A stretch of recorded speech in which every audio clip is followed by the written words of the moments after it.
안녕하세요.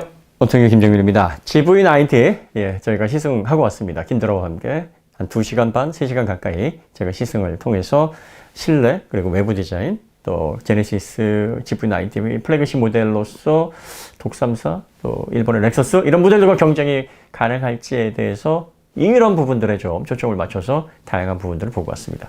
디자인이나 옵션, 가격 대비 가치 이런 부분들을 많은 분들이 순차적으로 정보들을 올리고 계시고 저희가 똑같은 부분들을 답습을 하는 것보다는 새로운 시각의 정보를 제공을 하기 위해서 다른 어떤 시각으로 좀 접근을 하는 게 나을 것 같아서 단순한 시승기와는 다른 제네시스 GV90를 실제로 보고 경험한 그 부분에 대해서 앞으로 브랜드 전략, 또 프리미엄 라인업으로서의 제네시스 가치 이런 부분에 대한 소고를 좀 말씀드리도록 하겠습니다.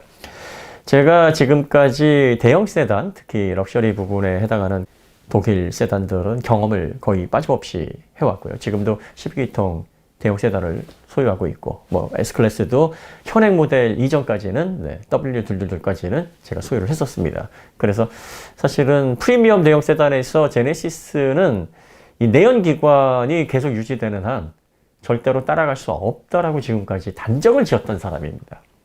왜 그렇게 단정을 지었냐면 사실 이 프리미엄 대형 세단은 완벽하게 자동차 시장에서 분리된 시장입니다. 기존의 가성비가 적용이 되긴 하는데 전혀 다른 형태의 가성비가 적용이 되고요. 그 다음에 편안함과 안락함이 되게 중요한 요소로 작용을 하지만 자동차의 기본기인 안정적인 주행 성능과 또 다이나믹스에 있어서 어느 정도 만족감을 줘야 됩니다. 그러니까 늘 스포츠 드라이빙을 만끽하는 그런 용도로 사용되지는 않는데 막상 이게 빠져 있다 그러면 이 프리미엄 대형 세단을 요구하는 그 소비자층의 상당수가 이런 부분에서 가치를 느끼질 못합니다. 그 다음에 이 프리미엄 대형 세단에서 가장 크게 와닿는 상품성은 어떤 브랜드나 어떤 비슷한 상품군이 연상이 되면 안 돼요.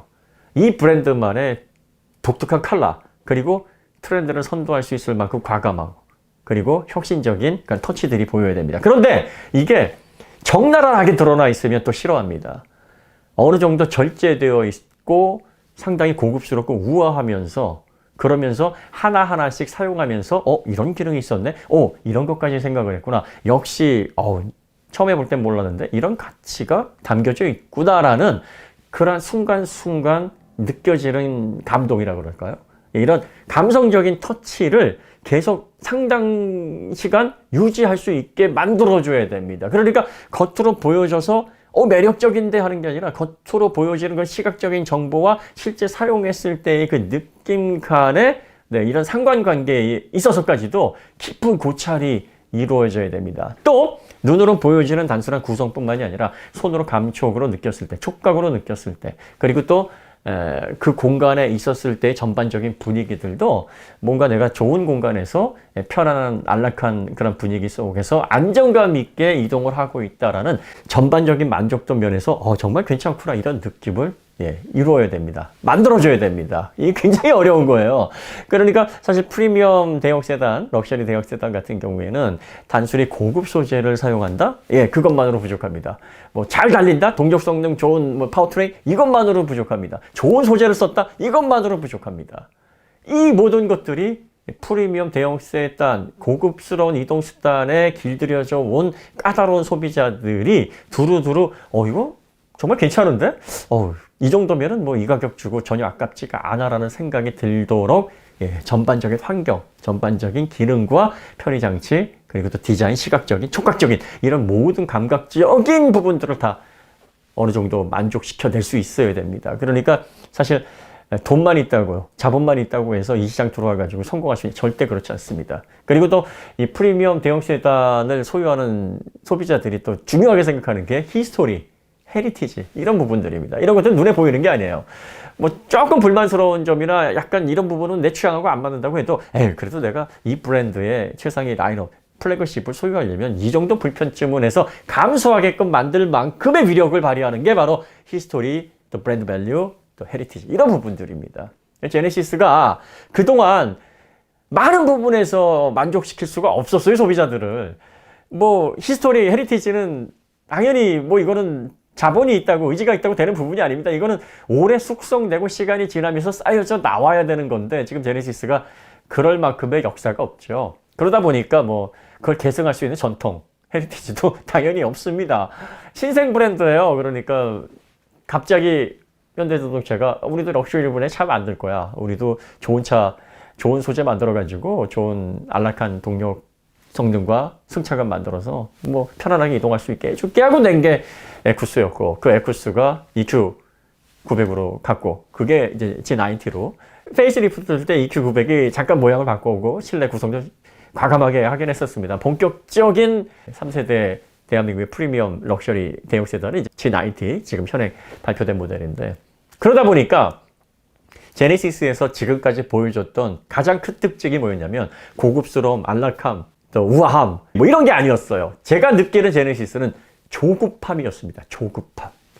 후발 업체로 지금까지 시장을 잘 구성했고 밸류가 탄탄한 그런 독삼사라든지, 그들보다는 조금 인정받지 못하지만 역시 나름대로의 컬러를 가지고 렉서스, 이런 브랜드들을 따라가려다 보니까, 그런데 따라가려고 하다 보면은 기술력도 상대적으로 뒤처져 있고, 또 프리미엄 대형 시장에서의 경험도 뭐 엄청나게 차이가 나고, 그런데 가격도 확실하게 차등을 둬서 우리는 가격이 저렴한데 차체는 더 크고 담겨져 있는 옵션은 뭐 더 많거나 아니 못지 않습니다. 소재도 괜찮습니다. 라고 소비자들에게 각인을 시켜야 되는 입장입니다. 이게 몇 준 거예요. 특히 이 가격 부분이라는 게 상당히 민감한 게, 최종적으로 판매 가격이 낮아지게 되면 원가로 투입할 수 있는 가격도 상대적으로 낮아집니다. 비율만큼 낮출 수는 없겠죠. 덜 받지만 더 줘야지만 후발 업체로서 각인이 되니까 마진폭을 줄여야 될 수밖에 없습니다. 하지만 가격 차이가 많이 나면 나는 만큼 투입할 수 있는 원가도 한계가 있기 마련입니다. 그러면 확실히 덜 좋은 재료를 쓸 수밖에 없어요. 더 고급스러운 재료를 쓰면서 가격을 낮추게 되면 그건 대량 출혈입니다. 그런데 티를 내지 않아야 됩니다.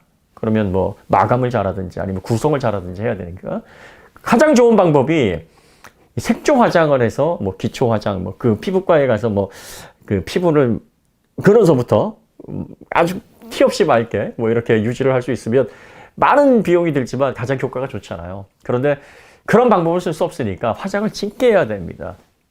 파우더를 두텁게 발라서 흠을 가려야 됩니다. 그러니까 어떤 식의 구성이었냐면, 뭔가 고급차예요, 이거는. 뭔가 이거는 그득 옵션이 달려져.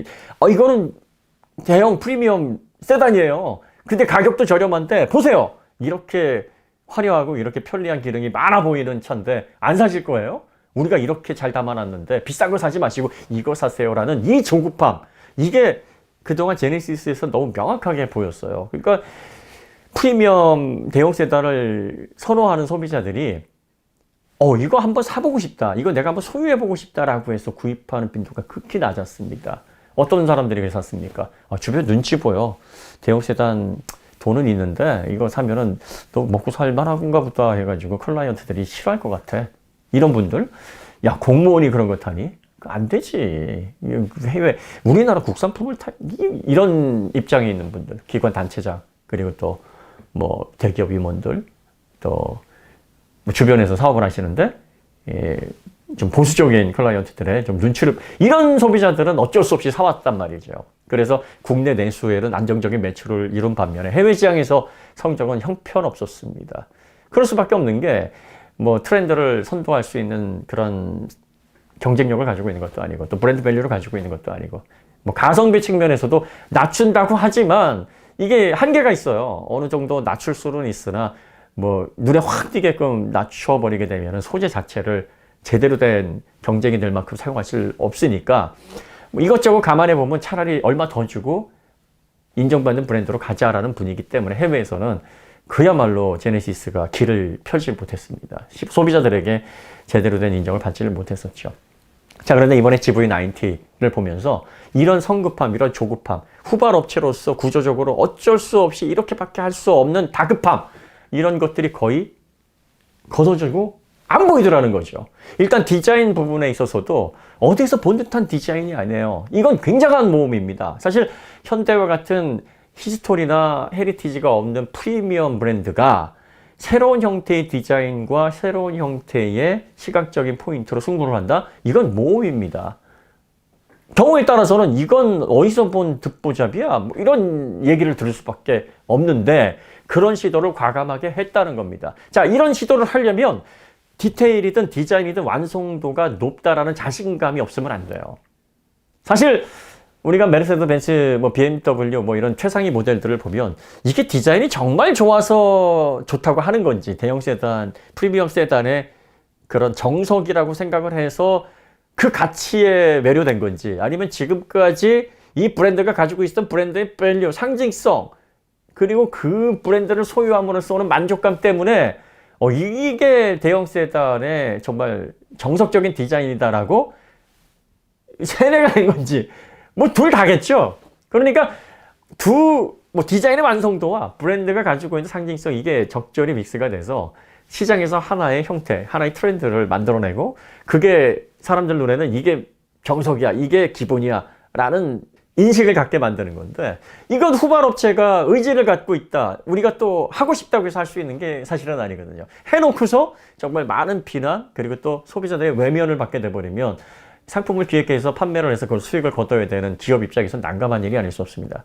그러니까 대체적으로 프리미엄 대형 세단 같은 경우에 후발 업체들은 안전적인 어떤 형태로 만들어냅니다. 비례 좋게 하고, 뭐 시각적으로 너무 튀지 않게 하고, 어디서 본 듯한 느낌을 통해서 그래 뭐 가격 저렴하면 이걸 차선이라도 선택을 한번 해보자 해서 메인스트림이 아닌 니치 마켓으로 형성되어 있는 가성비를 원하는 그런 소비자들에게라도 선택을 받자, 뭐 이런 식으로 상품 기획을 하게 되는데, 제네시스 GV90는 이러한 불안감, 조급함, 그리고 후발업체로서의 자신감 없는 모습을 다 떨쳐냈다는 겁니다.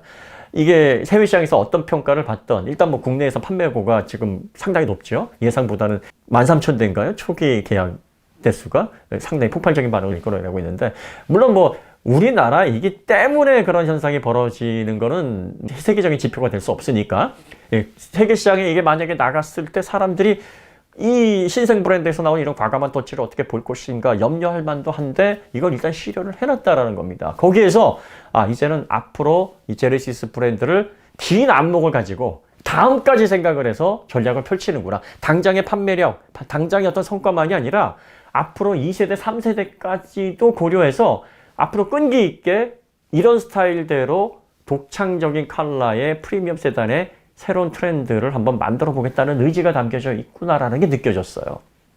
자, 그리고 실내에 들어갔을 때 그 확신이 이제 더 견고해졌습니다. 지금까지의 제네시스의 실내 구성은 초반에 말씀드렸듯이 역시 독삼사에서 만들어 놓은 레이아웃, 미리 앞선 프리미엄 브랜드에서 구성해 놓은 그런 터치들을 대부분 답습하는 정도고, 그러면서 불구하고 가격은 저렴한데 옵션이 딱 보면 더 많겠는데? 이 정도면 편의 장치도 못지 않겠는데? 라는 그런 인상을 주게끔 단순하게, 그냥 화려하게, 뭐 시각적으로 이러한 게 있어요 라고 하는, 좀 봐주세요 라고 하는 레이아웃이었어요. 그런데 제네시스 GV90는 그런 요소들이 전혀 보이질 않습니다. 독일 럭셔리 세단이 과거에 90년대하고 2000년 초반까지 전성기를 구가할 때, 지금도 물론 뭐 인기가 상당히 높고 가치도 그만큼 잘 유지를 해오고 있다고 보는데, 최고의 가치를 가지고 있는 프리미엄 대형 세단으로서 거의 경쟁자가 없다라고 여겨질 때, 우리가 이렇게 기능이 많아, 우리가 이렇게 대단한 것들을 여기에 실내에 만들어 놨어, 이걸 과시하지 않았어요. 생각보다 좀 단순한데? 그러면서 하나하나씩 사용해가면서 이런 기능도 여기 있었구나, 이렇게 해가지고 사용하게끔 이렇게 생각을 깊이해서 만들어 놨구나. 시간이 지나면서 조금씩 가치가 조금 더 몸에 체감되는 스타일로 뭔가 가지고 있는 거를 한 번에 다 보여주려고 하는 게 아니라, 가지고 있는 건 많은데 점차 시간이 지나면서 날 알아가 주세요 라는 자신감이 담겨 있는 그런 인테리어 구성, 그런 레이아웃을 장점으로 했습니다. 그런데 지금 GV90가 그런 독일 세단의 전성기 시절에 그런 자신감 있는 레이아웃을 보여주고 있다는 게 저는 상당히 인상적이었습니다. 가장 지금 많은 브랜드들이 내연 자동차의 프리미엄을 요소 극대화하기 위해서 보여주는 게 모니터 사이즈 키워가지고, 이 모니터 사이즈를 통해서 처음에 보는 시각으로 인상적인 레이아웃을 만들어내는 건데, 일단 제네시스는 12.3인치, 12.3인치 사용하는 데 있어서 큰 불편이 없는 그 정도 선에서 과하게 쓰질 않았어. 이런 걸로 시선을 뺏겠다라는 그런 시도를 안 한 거죠. 가장 지금 효과적이고 큰돈 들이지 않으면서도 시각적으로 와 이게 뭐야 하면서 주목을 시킬 수 있는 부분인데, 실제적으로는 자동차가 완벽하게 스마트 모빌리티가 구현이 안 돼 있기 때문에 모니터를 키워도 실질적으로 할 수 있는 게 없어요. 그걸 통해서 엔터테인먼트를 마음껏 즐길 수 있는 환경이 아니기 때문에 모니터가 커져서 오는 이점이 뭐 시각적으로 크네, 이거밖에는 사실 없는데, 대부분 이런 걸로 인해서 시각적으로 차별화된 어떤 레이아웃을 만들어내려고 애를 쓰고 있는데, 현대는 거기에 주목하지 않고 다른 부분으로 승부하겠다는 거예요. 소재를 좀 더, 그리고 디자인 구성을 좀 더, 그리고 또 실제로 사용했을 때 편의성, 이런 부분에 집중해서 우리는 프리미엄 대형 세단이 남아내야 되는 사용으로부터 오는 실질적인 가치 부분에 주력을 한 거지, 이 차를 처음 탔을 때 오 괜찮은데, 좋은데, 고급인데 이런 느낌을 주기 위해서 급급하게 디자인한 게 아니다. 정말 실사용자들이 장기간 사용하면서도 지속적인 만족을 누릴 수 있게 각 부분에 대한 기능적인 조율을 하기 위해서 정말 많은 생각을 해서 이 레이아웃을 만들어냈다라는 느낌을 줬어요. 그리고 항상 제가 말씀드리는 게, 이 프리미엄 세단들은요, 꼭 필요한 기능이 있어야 되는 게 아니에요. 뭐 이런 것까지 담아놔, 이런 것까지 필요 없잖아. 굳이 왜 이런 거를 여기다 해주고 뭐 가격만 올라가지, 이런 요소들이 많아야 됩니다. 실질적으로 우리가 실용성, 그 다음에 A2B 이동형으로 선택하는 자동차하고는 이게 개념이 좀 다릅니다. 역시 소비재긴 한데, 이 소비재를 선택하고 이걸 소유함으로써 나는 부수적으로 뭐 심리적인 만족감, 대외적으로 내가 이런 차를 가지고 있어, 그리고 내가 거기에 실려서 가는 동안에도 아 정말 좋은 차를 안락하게 내가 잘 선택해서 만족감 있게 이용하는구나라는 그런 감동을 순간순간 받으려면 꼭 필요하지 않은 기능들도 섬세하게 구현이 되어 있어야 됩니다. 이런 것까지 사실 필요가 없는데 하는 것들이요. GV90는 그런 것들이 잘 구현이 되어 있습니다. 심지어는 어떤 것도 있냐면, 듀얼 썬루프가 있는데 뒤쪽에 썬루프에 보시면은 앰비언트 라이트가 이 썬루프의 가장자리에도 들어가 있어요. 처음에는 이게 완벽하게 밀폐가 안 되나? 그래서 밝은 빛이 이렇게 좀 비춰지는 건가? 그렇게 봤는데 자세히 보니까 앰비언트 라이트 안에 광섬유가 있어서 빛을 내는 거더라고요. 사실 이런 것들 필요 없는 거잖아요. 그리고 또 이 후석의 2열의 암레스트 부분에 UVC 램프를 집어넣어서 뭐 작은 장갑 같은 것들을 살균하게 하는 기능, 그 다음에 릴렉스 컴포트 시트도 뭐 다리까지 쭉 펴면서 발받침대 안쪽에 안마 기능을 넣고 또 그 발이 닿는 패드를 열선을 넣어서 따뜻하게 발을 데워줄 수 있는, 뭐 두한 조결하면은 건강에 좋다라고 누구나 다 알고 있으니까 이런 부분들, 그 다음에 문이 자동으로 열리고 닫히고 하는 부분도 버튼을 양쪽으로 둬가지고 도어 쪽은 열리고 닫히고가 다 되고, 암레스트 쪽에 있는 그 버튼, 그리고 또 1열에도 마찬가지고요. 요런 거는 열리지는 않고 닫히기만 해서 편의성을 보강한 부분, 또 전자동으로 센서로 작동을 하니까 이게 페일세이프 부분에서 문제가 생기면 안 되죠. 그래서 아랫부분 레치를 또 안 보이게 해놓은 부분, 트림이라든지 장식 소재 뭐 이런 것들도 상당히 절제된 상태로, 이게 이렇게 고급스럽습니다가 아니라 하나하나 뜯어보면 오 정말 괜찮은데 라는 느낌을 주게끔 만들어져 있는 이런 부분들이, 따라가는 입장에서의 다급함이 아니라 나도 이제 트렌드를 만들고 제네시스 스타일을 통해서 프리미엄 세단의 새로운 가치를 규정해 보겠다라는 강한 의지, 이런 것들이 엿보인다는 거죠. 이거는 후발 브랜드, 따라가는 브랜드로서는 모험이에요. 이게 트렌드가 안 될 가능성이 있고, 이렇게 하게 되면은 안전하게 소비자들이 기존의 프리미엄 세단에서 요구하는 가치와는 조금 동떨어지는 부분일 수 있으니까 어색하게 느껴져서 이건 별론데 라고 생각을 할 수도 있는 부분인데, 이런 것들이 구현이 돼 있다라는 겁니다. 그리고 그러려다 보니까 가격적으로도 어느 정도 간극을 좁힐 수밖에 없어요. 이건 역시 큰 부담이죠. 가성비로 승부를 해야 후발주자는 그나마 판매가 될 텐데, 가성비? 아니야. 가성비도 우리는 어느 정도 포기할래. 그리고 제네시스 스타일의 새로운 럭셔리 프리미엄 시장에서의 가치를 소비자들이 인식할 수 있도록, 당장은 안 될 거지만 이걸 다음 세대, 그 다음 세대까지 연결해서 계속 이 전략으로 장기적으로 프리미엄 시장에서 승부할 거야 라는 모습이 엿보이더라는 겁니다.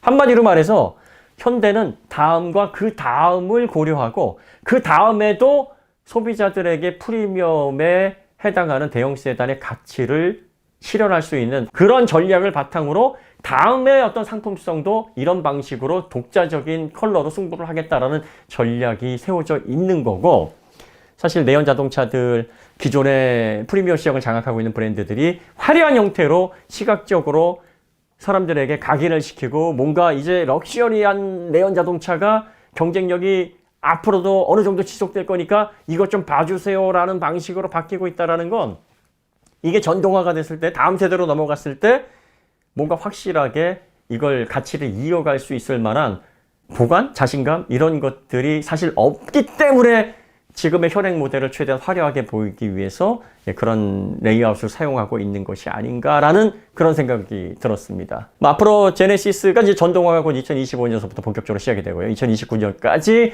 내연 자동차 모두 종료하고 완벽하게 전동화가 넘어가게 되는데, 완벽하게 전동화로 바뀌면서 이 프리미엄 시장에서의 대격변이 지금 예고가 되어 있습니다. 이 대격변이 예고되어 있는 프리미엄 시장에서 제네시스가 어떤 새로운 가치를 만들어 나갈 것인지, 현재의 이런 과감한 시도가 앞으로 다음 세대, 그 다음 세대에도 계속 이어져서 제네시스만의 독특한 컬러로 프리미엄 시장의 새로운 트렌드를 만들어낼 수 있을지, 이 부분에 대해서 관심을 갖고 지켜보는 거 매우 흥미롭지 않을까 싶습니다. 자세한 내용은 저희가 채널이 복구가 되면 시승차를 섭외를 해서 그 시승차를 기반으로 제공을 해드리도록 하겠습니다. 오늘 이야기는 여기서 마치도록 하겠습니다. 더 좋은 콘텐츠로 찾아뵙겠습니다. 감사합니다.